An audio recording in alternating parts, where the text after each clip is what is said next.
Some people are marezu no katata. Some people are marezu be dibia tata manabane progress very very well. They are not progressing magabane jebe dibia. You cannot progress magani jelebe dibia. You cannot progress magane mabe pastor. You cannot progress because you know how to pray. But you are progressing because you of your chi and your destiny. Kadonye buchigi. Chigi but that spirit like the most. Chigi but that spirit gabena la rolo na chekwebegi. Chigi bonya ni na afuna nlo odiki kongunwa. You are not seeing yourself, you are seeing your chi. Mbobo na efula nwege bi na eli na nlo man something is wrong. A very serious thing is wrong with you spiritually. In the whole spirit existing in this very planet. After Chukwu okike abiam. Onye ozo na ewele power bụ amosu. Imalu reason. Chigi ga send the signal to you. Na-egosi gị ebe a na-achụ ọsọ, na-egosi gị ebe nkata tagị na nlọ, na-egosi gị ebe aka ga-agbụ, ịma na amosu okegochi ga-agbụ.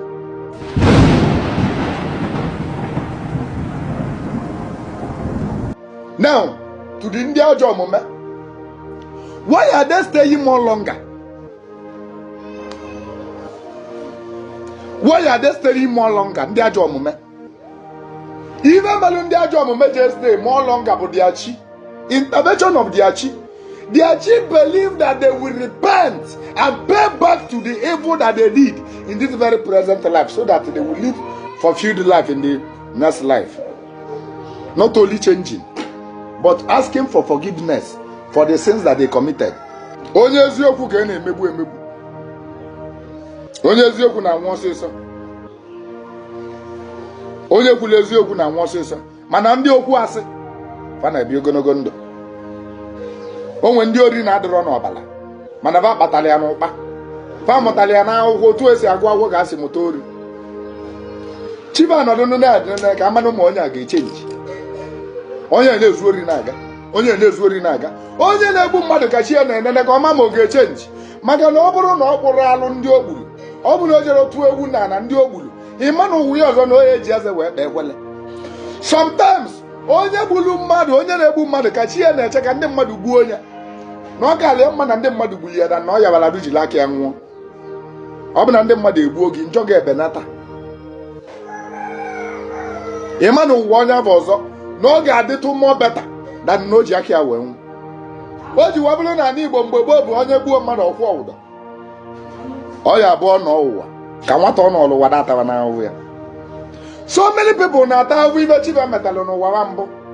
Onye nọ n'ụwa ibe o metalụ n'ụwa ya mbụ ka ị na-ata ahụhụ ya today. O mebele ma chi ekwero, asị gị na chi ga-ekwero. O mebele ma chi ekwero ị na-egekwa ntị. O mebele ma chi ekwero onye ụta atana ya. The worst thing ị ga-eme gị in life bụ na chi ga-ekwero ka ị bụrụ ọgaranya ma gị na-agba mbọ ka ị bụrụ ọgaranya. Ọ sị asị nye gị 100 million naira, nothing will make you to be rich. Maka ifili ya na-agwa gị na ọkụ mma adịrọ na eluigwe adịrọ, ifilizie na ime anything na scot free. Ibe ọ bụ na ị metara na ndụ ka ị eji anya gị wee fụ n'ụwa gị ọzọ.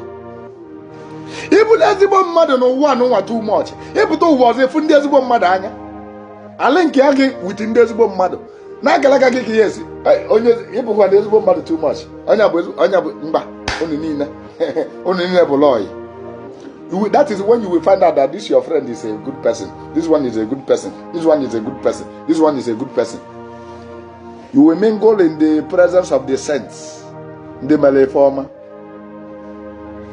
Even if you don't have money, they will raise you up. Some people are raised no katata. Some people are raised be dibia tata manabane progress very very well.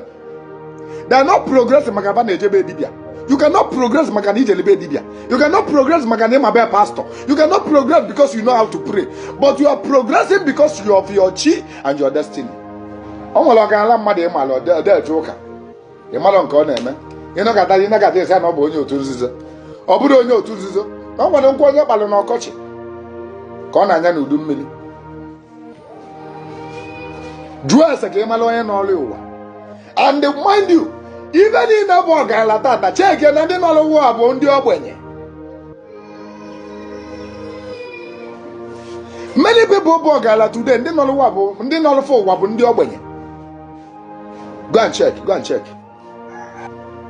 Kedu onye bụ chi gị? Chi gị bụ that spirit like the most. chi gị bụ that spirit ga-abụ ị na-alarụ ụlọ na-echekwebe gị. Chi gị bụ onye na ị na-afụ na nlọ ọ dịghị ka ngụnwa. You are not seeing yourself, you are seeing your chi. You are seeing this person look like you. Isi na ifụlọ nwa gị ebe ị na-efe efe na nlọ, ọ bụrụ gị na-efe na ochi gị na-efe. Ife oge ndị mmadụ achụgide gị ife nye, ọ bụrụ gị na-efe na ochi gị na-efe. Ife oge ebe ebuli gị nri na nlọ, ọ bụrụ gị na-eli nri na ochi gị na-eli nri. Onye ebuli gị nri amosu. The worst thing ị ga-eme gị nla bụ ọ bụ na amosu enye chi gị nri. Why nri chi gị lili ji eme gị affect? Onye amosu na-ata bụ onye chi ya na-adịrị ike. When your chi become hungry in the spiritual realm, amosu atawa gị. Mgbe ọ bụ na ịfụrụ onwe gị ebe ị na-eli nri na nlọ, ịma na something is wrong. A very serious thing is wrong with you spiritually. Maka na ndị ọbụla chi gị lili na nlọ, nke nwa ga-akwụ ụgwọ ya n'ụwa. Mana agbaghị ego nọ, igwere. Agbaghị ego na ị ga-eji wee kwụ ụgwọ ya. You will use your contract to pay. You will use your incoming blessing to pay. Problem will come and charge that money from you. Problem you never know how it come. Onye ọbụla chi elili nri na nlọ, ewego a price ọ ga-akwụ maka nri chi elili. Kedu ka amosu si enye chi gị nri? Amosu batalu ebe chi gị nọ, ọkpọ chi gị. Amosu chi taa ime ka attack, ọkpọ chi gị, chi ga-azị ya. Osi ya sinsi n'ụlọ onye ụwa, ọ ya begodo asị nkata ka bana bụ ọkpa nkata. Eri anyị n'ụlọ onye ụwa, onye gokwa gị nri. Mmụọ na-adị very very truthful. Ọ wụzi ya na onye muli ma nri onye mụbụ last 2 years nke mazi mgbasa inye ya nri last kemgbe inye chi gị nri last. Ụfọdụ enye nube chi be nri. Kedu be chi gị ya azị ya? Chi gị wee saa amosu. Onye enye nubekwana m nri. Ngwa mụnwa bụkwa amosu, ngewa bụ chi gị, na-egekwa ntị. Mwasị chi gị, ngewa ya azazi in the mouth of chi gị, mụnwa ga-azazi in the mouth of amosu. Mwasị chi gị. Kedu ebe ị chọkwa na ili?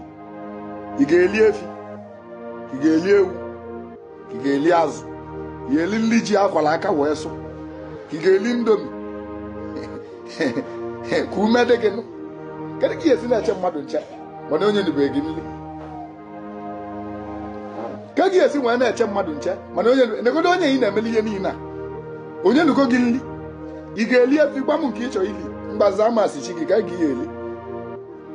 Ma ọ bụ barbecue ka ị chọrọ, ma ọ bụ chawama ka ị chọrọ. Onye ọbụla chi gị wee libe nri. Ozugbo ozugbo chi gị tiile aka na nri a, welie ekpe n'ọnụ. Ife onwe gị na nlọ ebe ị na-eli nri. Ka agwa gị na something is wrong.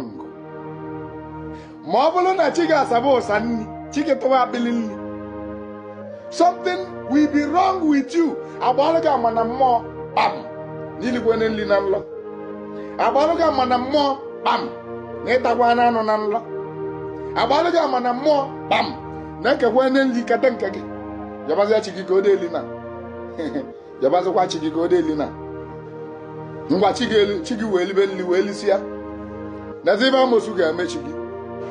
Ozugbo ozugbo aha chi gị lili nri a,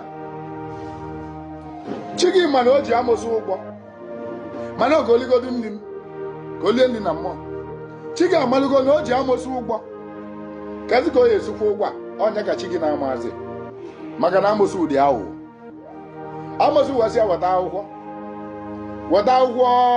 ndụ onye ka ị deeli anya. Ebe ọ bụ na iligo nri m, dapụrụ m ọnya so time. Ibe o nwere ike ịbụ n'ụwa bụ 10 years maọbụ 5 years maọbụ 20 years. Chi ga-agwa amosu nye rapụ gị ka nya yuzuo gị for 20 years. Maka na o lili chawama maọbụ na o lili barbecue maọbụ na o lili ọkụkọ, chicken and yam. Nke mgbe ihe na-afọ onwe gị na-eli na nlọ. Is amosu more stronger than your chi?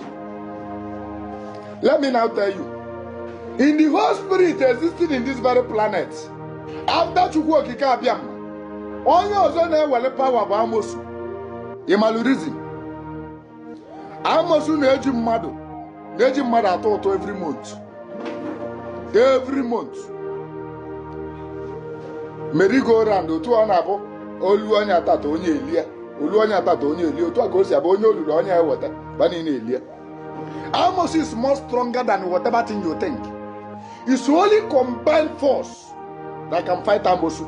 The only people na doubt of Amosu are the more stronger than bụ ndị mmili. Ndị mmili na-enye Amosu tough time. Ma fana bụ esuru ofu ụzọ aga. Ndị mmili na-enye Amosu tough time. Man, ibe ji wee gwa gị na Amosu the more stronger than any spirit you think. Mana ebugodu nwa mmili na Amosu ya atọmente gị. Isigodu na mmili Amosu ga na-atọmente gị. Onye ga ji wee gwa gị na Amosu the more stronger than any spirit you think. The abali ga na-ebe n'ụwa bụ ka ị na Amosu n'ụlọ. Iwe na representative Amosu na be nna gị. Na be nna gị. Ị ma na ịtagbugo onwe gị n'afọ. Ike aja adịkwa gị. Ị ga na-agbakwa mmụọ niile na meeting. Maka na Amosu bụ echu onye n'ụzọ osi ụzọ ọzọ. Amosu dị more wiser than any spirit ọbụla. So ebele ị ga na-ebe bụ ka Amosu na-adị na be gị. So mgbe na Amosu bịara wee n'anya ọbụla chi ga-eligo nli. Eligo nli ya. O wesịa na ọ ya akwụ ụgwọ ya. N'olugo mgbe o ya eji wee kwụ ụgwọ nli oli. Kadịba Amosu ya emezi. Amosu ya ekechi chi gị maka na no matter how agreement nya na chi gị were. Chi gị ga na-atry kwa as much as he can ka o save your life. Chi gị ga na-send the signal to you. Na-egosi gị ebe a na-achụ gị ọsọ, na-egosi gị ebe nkata ta gị na nlọ, na-egosi gị ebe aka ga-agbụ. Ịma na Amosu okegochi ga-agbụ. Dosi ya n'akwụkwọ. Wee bido wee mebe ife ọbụla iwekọtara okpokọlị ya. Ife ọbụla iwekọtara okpokọlị ya. Na-akọ soro gị so many hard work. Kedu ife ị ga-emezi?